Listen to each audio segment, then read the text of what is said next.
ప్రమాదం. ఇంతవరకు దేశ చరిత్రలో ఎన్నడూ లేనంత ప్రమాదం, దేశ చరిత్రలోని లేనంత ప్రమాదంగా మాట్లాడుకుంటున్నాం అర్థం చేసుకోవచ్చు. మరీ ముఖ్యంగా మీరు నేను ఇటువంటి ప్రమాదాన్ని ఎప్పుడు చూస్తుంటాం.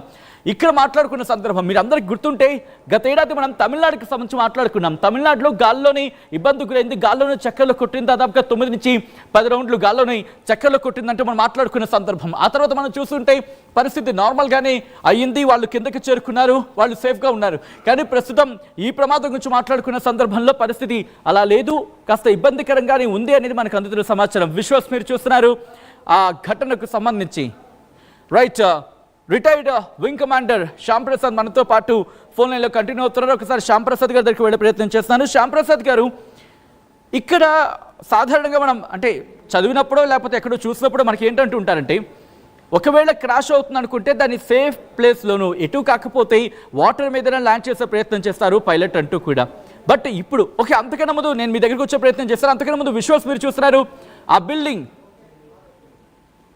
జూనియర్ డాక్టర్ల హాస్టల్కి సంబంధించి విషయాలు మీరు చూస్తున్నారు. ఆ హాస్టల్ మీద కుప్పకూలిపోయింది విమానం. మీరు చూడొచ్చు ఇంజన్ భాగం కావచ్చు, లేకపోతే వాళ్ళు భోజనం చేస్తున్నారు. ఓ మై గాడ్, హృదయ విదారక దృశ్యాలు ఇవి, హృదయ విదారక దృశ్యాలు నిజంగా. వాళ్ళు భోజనం చేస్తున్న సందర్భంలో వెళ్ళి కుప్పకూలిపోయింది. మధ్యాహ్నం కరెక్ట్గా 1 గంట ప్రాంతంలో ఈ ప్రమాదం చోటు చేసుకోవడం.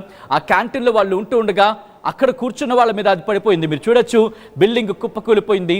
వాళ్ళు భోజనం చేస్తూ ఉంటే బహుశా వాళ్ళు ఊహించి ఉండరు ఈ ఆఖరి ముద్దే అవుతుందేమో వాళ్ళ ప్రాణానికి అని చెప్పి. ఎవరైనా ఊహిస్తారా దేనికోసం భోజనం చేయడం జరుగుతుంది? అక్కడ మీరు చూడొచ్చు ఆ సీసీటీవీ ఫుటేజ్, సీసీటీవీ మీద అక్కడ సీసీటీవీ మీద పడిపోయింది. ఆ సీసీటీవీ, ఆ బిల్డింగ్ ఉన్న సీసీటీవీ కూడా కింద పడిపోయిందంటే అర్థం చేసుకోవచ్చు. ఇదిగో ఆ విమానానికి సంబంధించి ఫ్యాన్, ఇంజన్ అంటూ ఉంటాం కదా, ఆ ఇంజన్ భాగం మనకి ఇక్కడ క్లియర్ కట్గా కనిపిస్తుంది. Subject to the correction. ఆ ఇంజన్ భాగం వచ్చి బిల్డింగ్ మీద పడిందంటే ఆ బిల్డింగ్ ఏ స్థాయిలో దెబ్బతిందో మీరు చూడొచ్చు. ఫ్యాన్ రెక్కలు విరిగి పడిపోయాయి. మరీ ముఖ్యంగా ఆ సీలింగ్ కుప్పకూలిపోయింది. కేవలం అక్కడికే కాదు, ఆ పరిసర ప్రాంతాల మీద. ఊహించండి, మీరు నేను ఉన్న బిల్డింగ్ మీద ఒక్కసారిగా పైనుంచి వెళుతున్న విమానం కింద మన నెత్తి మీద పడిందో అనుకుందాం, లేకపోతే మన బిల్డింగ్ మీద పడిందో అనుకుందాం. ఎలా ఉంటుంది? ఎంత భయానకరంగా ఉంటుంది, ఎంత బీభత్సంగా ఉంటుంది. ప్రస్తుతం ఇదే పరిస్థితి అక్కడ ఉంది. ఇది ఈ ఘటనకు కారణం ఎవరు? దీని వెనకాల ఏమైనా ఉగ్ర కుట్ర ఉందా? ఈ ఘటనకు సంబంధించి కారకులు ఎవరై ఉండొచ్చు? దీని వెనకాల అంటే ఎవరైనా ఉగ్ర కుట్ర లేకపోతే కుట్ర కోణం ఏమైనా ఉందా? సాధారణంగా అన్ని పరీక్షలు జరిగిన తర్వాత టేక్ ఆఫ్ జరుగుతూ ఉంటుంది. కానీ ఇదిలా జరగడానికి కారణం ఏంటి? ఎందుకంటే మీరు చూస్తే కనుక ఆ ఇంజిన్ భాగం వచ్చి పూర్తిగా దాని మీద పడిపోయింది, అక్కడ హాస్టల్ మీద పడిపోయింది.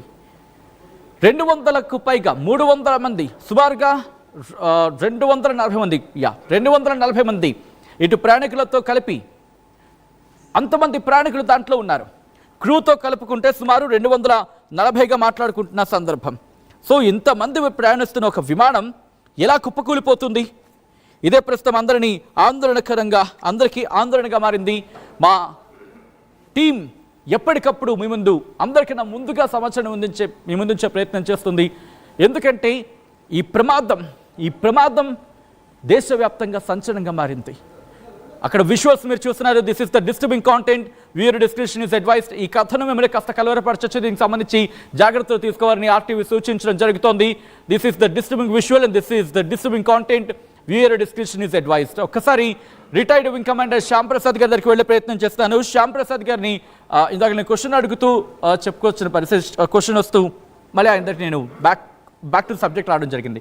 ఒకసారి మళ్ళీ నేను శ్యామ్ ప్రసాద్ గారి దగ్గరికి వెళ్ళే ప్రయత్నం చేస్తాను. శ్యామ్ ప్రసాద్ గారు, ఈ ప్రమాదం అంటే ఒక విమానం టేక్ ఆఫ్ అయిన తర్వాత సేఫ్గా ల్యాండ్ అవ్వడానికి అవకాశాలను చూసుకొని, లేకపోతే ఆ సివియారిటీని తగ్గించేందుకు పైలట్ సేఫ్ ల్యాండింగ్ చేస్తూ ఉంటారు, లేకపోతే ఎటు కాకపోయినా సముద్రం మీద తీసుకొని ల్యాండ్ చేస్తారు అంటూ కూడా.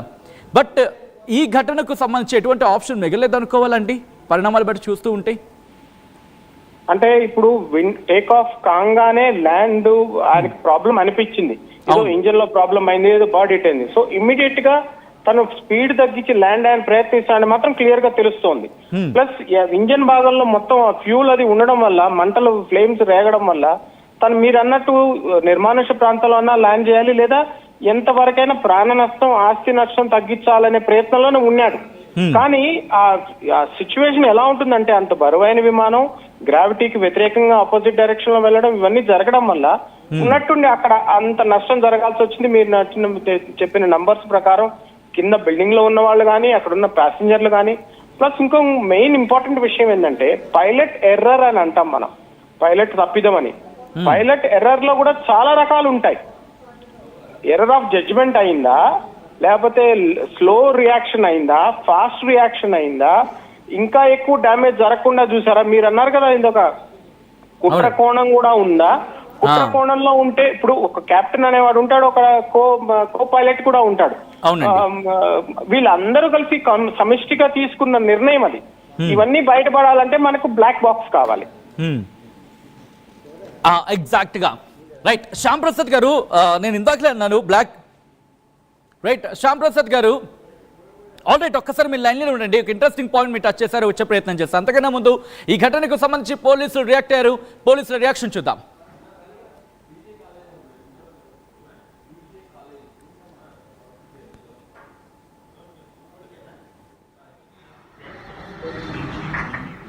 ఆల్ రైట్ మరి కాసేపట్లో పోలీసుల రియాక్షన్ ముందు ఇచ్చే ప్రయత్నం చేస్తారు. ఒకసారి నేను శ్యామ్ ప్రసాద్ గారి దగ్గరికి వెళ్ళే ప్రయత్నం చేస్తున్నాను.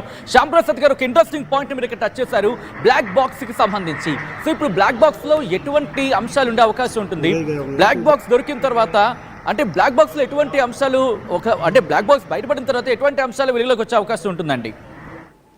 దీన్ని కాక్పిట్ వాయిస్ డేటా రికార్డర్ అంటారు. వాయిస్ రికార్డ్ అవుతుంది, డేటా రికార్డ్ అవుతుంది. అంటే ఎలివేషన్, విమానం ఎంత ఎత్తులో ప్రయాణిస్తోంది, ఎంత స్పీడ్ లో ప్రయాణిస్తోంది, దాని టెక్నికల్ పారామీటర్స్ ప్రకారం ఆ ఎత్తుకు చేరిందా లేదా, ఎందుకు చేరింది, చేరకపోతే ఎందుకు చేరలేదు, చేరేటప్పుడు పైలట్ ఏటీసీ మధ్య ఏ చర్చలు జరిగాయి, ఇవన్నీ కూడా నిక్షిప్తంగా బద్దమవుతుంది. సో ఎయిర్ క్రాఫ్ట్ ఇన్వెస్టిగేషన్ అనగానే, ఎయిర్ క్రాఫ్ట్ యాక్సిడెంట్ అనగానే మూడు సిబ్బంది విభాగాలు వెంటనే వెళ్ళిపోతాయి. ఒకటి ప్రయాణికులను రక్షించడానికి, రెండు ఎయిర్ క్రాఫ్ట్ అక్కడ సరౌండింగ్స్ అంతా సెక్యూరిటీ చేయడానికి, మూడోది మోస్ట్ ఇంపార్టెంట్ ఇది బ్లాక్ బాక్స్ ని పట్టుకోవడానికి. దాంట్లో ఉన్న రహస్యాలన్నీ నిగూఢమై ఉంటాయి. అసలు ఏం జరిగింది, కుట్రకోణం జరిగిందా, బర్డ్ హిట్ జరిగిందా, ఇంజిన్ ఫెయిల్యూర్ జరిగిందా, పైలట్ ఎర్రర్ జరిగిందా, ఇవన్నీ కూడా దాంట్లో ఉంటాయి. ఇవన్నీ కూడా డీటెయిల్డ్ ఇన్వెస్టిగేషన్ ఎనాలిసిస్ జరిగిన తర్వాత మాత్రమే చెప్పగలం. కానీ మనందరం జనరల్ గా ప్రయాణిస్తూ ఉంటాం కాబట్టి మనకు అన్ని చెక్స్ అండ్ బ్యాలెన్సెస్ అన్ని తెలుసు కాబట్టి ఇంత పెద్ద ఎత్తులో జరిగింది అంటే దీన్ని చాలా క్షుణ్ణంగా అబ్జర్వ్ ఎందుకంటే మన భద్రతకి, మన రెప్యుటేషన్ కి సంబంధించిన విషయం ఇది. ఒక మాజీ ముఖ్యమంత్రి అని కూడా కాదు, ఎవ్రీ ప్యాసింజర్, ఒక ఫారినర్స్ కానీ మీరు చూపించినట్టు 53 మంది బ్రిటిషర్స్ పౌరులు కానీ, ఇది మన మొత్తం విమానయాన పౌర సంస్థ మీద కూడా ఒక పెద్ద రెస్పెక్ట్ క్వశ్చన్ మార్క్ అవుతుంది. అవును రైట్. ఒక్కసారి మీరు లైన్లో ప్రయత్నం చేయండి. ఇదే అంశానికి సంబంధించి పోలీసులు కూడా రియాక్ట్ అయ్యారు. ఒక్కసారి పోలీసులు ఏమంటున్నారో చూద్దాం ఈ ఘటనకు సంబంధించి. 70% एरिया हमने क्लियर कर लिया, बाकी आने समय हम लोग क्लियर कर लेंगे. मैं सभी मीडिया के मित्रों से रिक्वेस्ट करता हूँ, सभी हमसे सहयोग करें. जितनी पुलिस, उसके अलावा जितनी भी agency, army, BSF, CISF, corporation, collector office के सभी स्टाफ सभी ये काम में लगे हुए हैं. प्लीज हमसे सहयोग करिए और थोड़ी सी हमारे लिए जगह बना के रखिए ताकि हम एम्बुलेंस को ग्रीन कॉरिडोर बना के हॉस्पिटल तक पहुँचा सकें. पता चला 223 जितने पैसेंजर थे. यहाँ पे जिस बिल्डिंग के ऊपर गिरी है वो डॉक्टर्स का हॉस्टल है.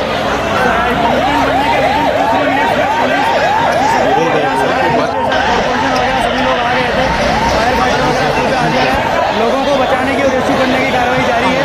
ऑलमोस्ट 70 से 80% एरिया हमने क्लियर कर लिया, बाकी आने समय हम लोग क्लियर कर लेंगे. मैं सभी मीडिया के मित्रों से रिक्वेस्ट करता हूँ, सभी हमसे सहयोग करें. जितनी पुलिस, उसके अलावा जितनी भी agency, army, BSF, CISF. Right, అది పోలీసులు చెబుతున్న మాట. మరి ముఖ్యంగా ఈ ఘటనకు సంబంధించి అక్కడ ఎటువంటి పరిస్థితులు ఉన్నాయి, ఎటువంటి రెస్క్యూ ఆపరేషన్స్ జరుగుతున్నాయి, వాళ్ళని కూడా వివరించుకుంటూ వస్తున్నారు. దాంతోపాటు అక్కడ విజువల్స్ మీరు చూడొచ్చు. ఆ హాస్టల్, ఆ డాక్టర్స్, జూనియర్ డాక్టర్స్ ఉండే హాస్టల్ మీద ఆ కుప్పకూలిపోయింది విమానం. ఈ నేపథ్యంలో బిల్డింగ్ ధ్వంసమైంది, ఆ సీలింగ్ కుప్పకూలిపోయింది, దాంట్లో ఉన్న విద్యార్థులకి గాయాలయ్యాయి.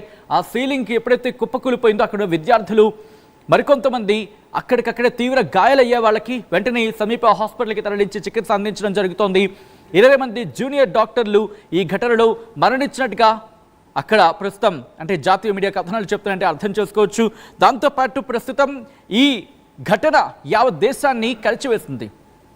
కారణం ఇది కేవలం మన పౌర విమానయానానికి సంబంధించి పౌర విమానయానాన్ని ఒక ప్రశ్నను సంధించింది. అసలు ఈ ఘటన ఎలా జరిగింది?